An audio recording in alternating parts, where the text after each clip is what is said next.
اعوذ بالله من الشيطان الرجيم.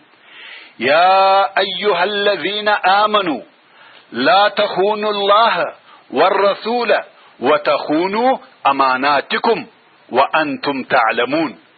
یعنی اے مومنانو د الله جل جلاله سره خیانت مکوئ او مکوئ خیانت د رسول الله صلی الله علیه و آله وسلم سره او مکوئ خیانت په خپل امانتو کې.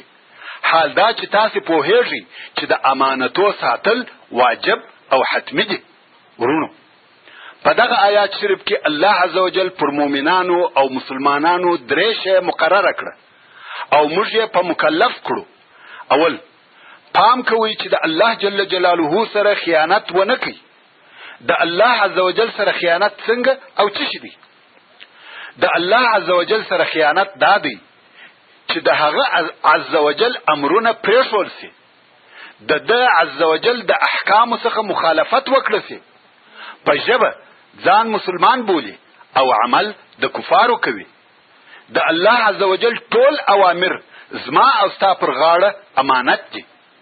اوس دې ولیده چې امانت یوازې د مال ساتنه نسوه او د امانت مفهوم او معنا ډیره پراخه سوه. دوهم، پام کوئ چې د رسول الله صلی الله علیه و آله وسلم سره خیانت ونه کړئ. ورونو یو څوک څنګه د رسول الله صلی الله علیه و آله وسلم سره خیانت کوي؟ هغه دا چې د رسول الله صلی الله علیه و آله وسلم په سنت او طریقه خبر وي او نه عملی کوي، پرېږدي او په خلقو کې نه نشروي. دریم، پام کوه چې د خلقو سره په خپلو معاملو، تصرفاتو، راکړه ورکړه، افعالو او اقوالو کې خیانت ونه کې، چې دلته په امانت کې هر قسم حقوق العباد شامل سو. اوس در معلومه سو چې امانت یو ډیر دروند شی دی او امانت یو شی نه دی چې یوازې په مال او پیسو پورې تعلق لري، بلکې امانت نه دی، امانتونه دي.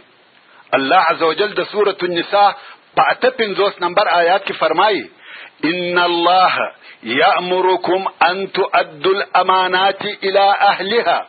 یعنی بشکه الله عزوجل پر تاسو امر کوي چې وسپاري امانتونه د هغو و اهل ته، د امانتو و خاوندانو ته.